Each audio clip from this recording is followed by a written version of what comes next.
How to fix Apple ID has not yet been used in iTunes Store. Hello guys, this is Atticus, and in today's video we'll solve this error right here. Now to solve this, first what you'll need to do is go to your settings. After you go to your settings, tap on your Apple ID on the top, and now you're on your Apple account settings. Now under here, just go to media and purchases, and here you should be able to see view account.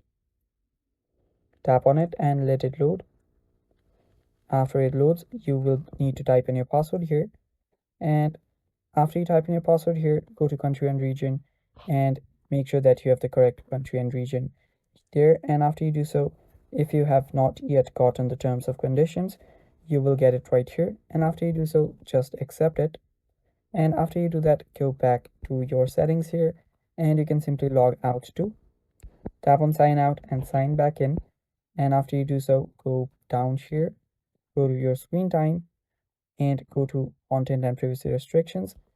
Go to iTunes and App Store purchases and select don't require. After you do all of these, your problem should get fixed and you will not get the error that says Apple ID has not yet been used in the iTunes Store. And that is basically it, guys. That is how you solve the problem. Thanks for watching. Stay tuned.